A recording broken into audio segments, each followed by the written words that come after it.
Well, community colleges get their funding historically and currently through three major buckets that we're probably all familiar with. It's the state through the formula and the appropriations we get directly from them.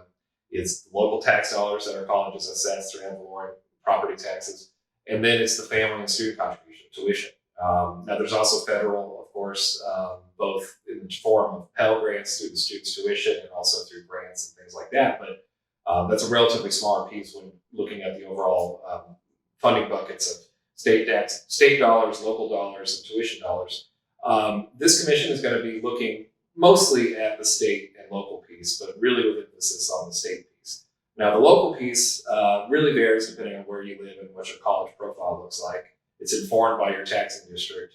But then the state appropriation is based on a formula that is also broken up into multiple buckets. But all of our colleges assess some degree of taxation.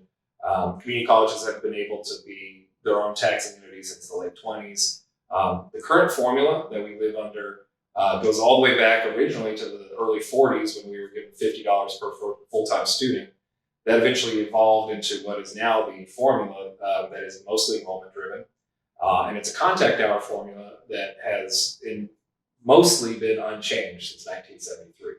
Now, the contact hour formula is informed by what they call the RUFI, the Report of Fundable Operating Expenses. So each of your colleges are reporting the cost of instruction across 26 different categories of instructional programs. And they arrive at an average cost of instruction, and then that translates into what becomes the contact hour formula.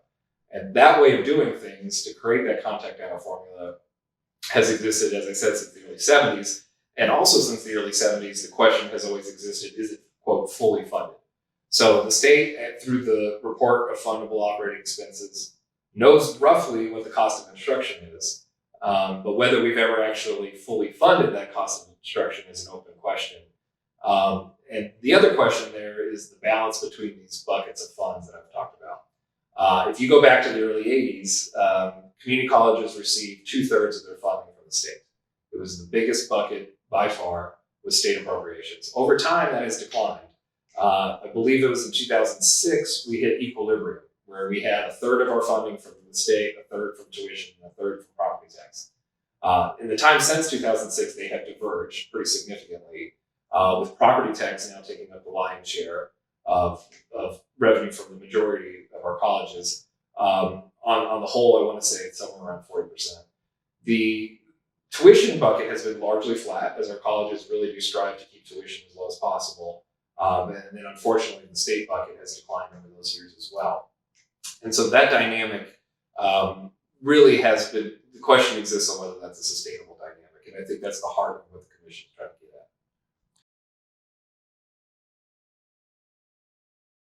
at. So the current formula that we live under saw its biggest change in 2013, and this was the advent of student success points. And from 1973 up to 2013, we were almost entirely based on enrollment, with some varying degree of what enrollment costs. That certain courses cost more to deliver than others. So there was some variance within that contact hour, but it was still enrollment driven.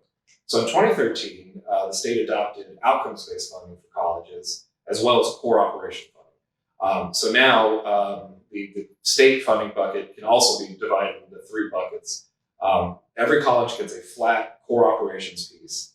The total for all 50 community college districts is $68 million, roughly. And that's divided up evenly across all 50 colleges. But then there is that new bucket of funds, and that's the student success funding. And the goal behind student success was to incentivize certain behaviors, and it's to get students out of developmental ed into credit-bearing courses, through those credit-bearing courses, and then on to either completion or transfer. That success point system was largely unchanged between 2013 and this most recent session in 2021. But the success point system works on a per student basis. So an individual student accrues points as they matriculate towards a degree. So for example, you'll get a point for completing your first credit-based class. You get 1.5 points if you matriculate beyond certain hours. In the old days, we would get 2 points for graduation and 2.25 points for graduation in what they call a critical field. and then we would also get 2 points for a transfer. Now, in the 2021 session, we saw the most significant change to success points so far, where they actually reduced the points for graduation from 2 to 1.2.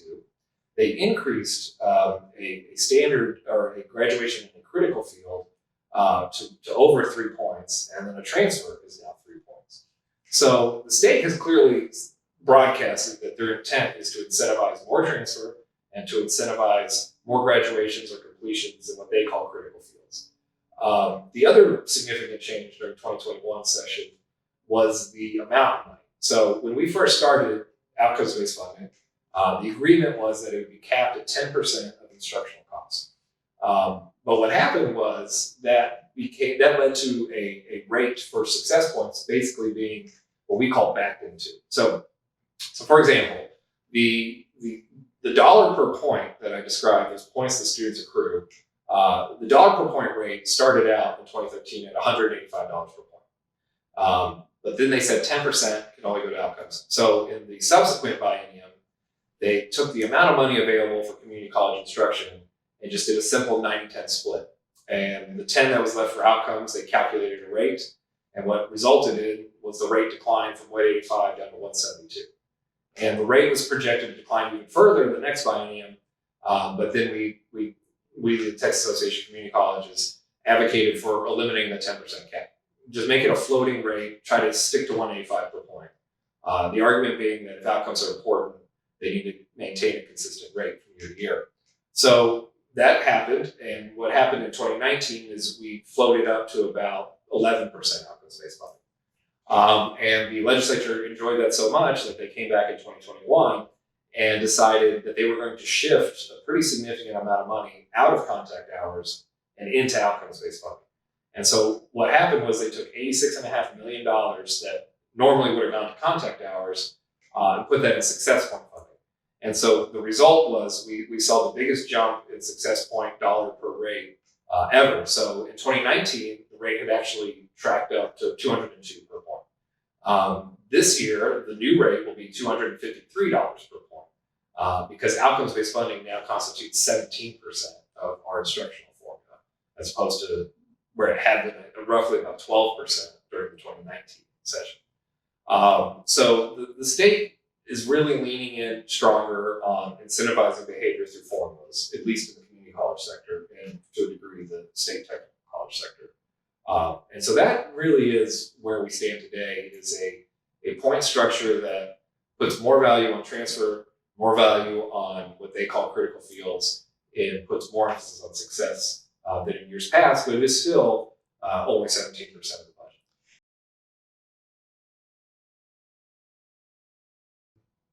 Is property value. So the main variance between a small college and a large college on their share of funding is really dictated by the property values in one's town. So Austin is a high growth, high population center with lots of commercial properties being built, lots of new properties being built.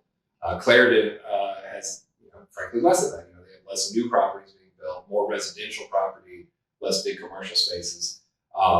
You have colleges, some in West Texas, that may have oil, for example. Some may even have dedicated revenue coming off of oil. And so that's going to affect your balance too. But it really is dictated by that local share of what your revenue comes from. Now, in raw dollars, Austin Community College is obviously getting more from the state than Clarendon. It's just as a share of their total picture of the budget, they just, frankly, have so much property value in their local community that it makes up the majority of their budget. Do you worry about the incentive funding creating a situation where we're cranking out students in critical fields that the state says are critical fields, even if they're not so needed in their local area? Is it a concern that the state may be driving the priorities of the institution rather than the community?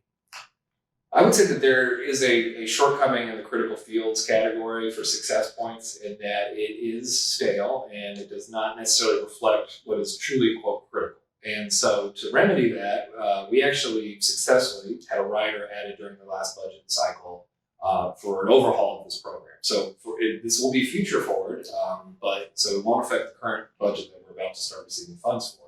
But for example, the quote critical fields list is a static list that exists at the coordinating board. They identified categories of quote critical fields. I want to say back in 2009.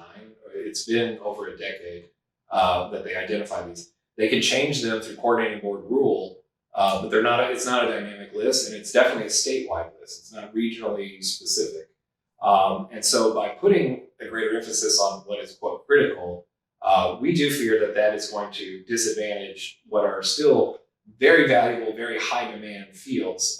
So some that are very noteworthy that are not considered quote critical, or anything that's in the business categories, anything that's in your trades, your HVACs, your plumbing, your trucking, none of those are considered critical.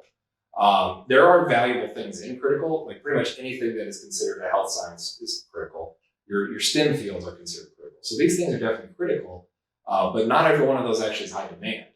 And so what will happen going forward is that beginning this year, the coordinating board, through their formal advisory committee process, will be looking at changing the name one from critical fields to now targeted fields.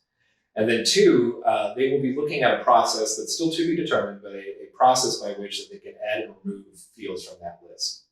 And that we think needs to happen because you do want to do it methodically though. So for example, to your point on whether a college could, let's say, be incentivized by the state to approach a critical field, even if it may not be critical, that's what the economic incentive was to do. So if you spent 2 years building up a program because it was critical and now it's no longer critical, that's a problem. So what we're recommending, and still to be determined whether this will happen, is like a 3-year rolling on period. So you wouldn't get sticker shock when suddenly your critical field is no longer critical. We would want that to be a slow roll off the list, not just overnight, suddenly that's off the list. But there are definitely high demand, high in need fields that are not currently considered critical that really would benefit from being incentivized. There's a lot of room for growth on that list for sure.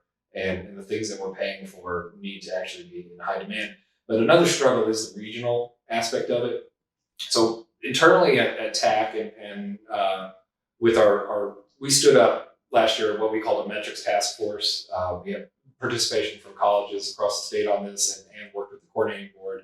And they study this idea of regional targeting fields. And it does make good sense to say a college should be incentivized to offer the programs that its community needs, and that those needs are not uniform across the state. What becomes tricky though is identifying the real workforce data to know that that list is accurate. And then two, we have a lot of colleges that actually straddle regions. So if you're, for example, in Paris, you're at the intersection of East Texas and North Texas. So let's say hypothetically that the coordinating board or whomever were to say these are the critical fields of North Texas and these are the critical fields of East Texas. What do you do if you're in that area? So we need a system that can be flexible enough for a college that is in a buffer zone between multiple regions to still be able to offer what is necessary, but not be punished for offering something that may not be quote critical in half of their service area. And I know that's a long-winded way of getting around this, but that is where we think the future of outcomes funding for critical fields is more dynamic list that's reflective of actual job posting data,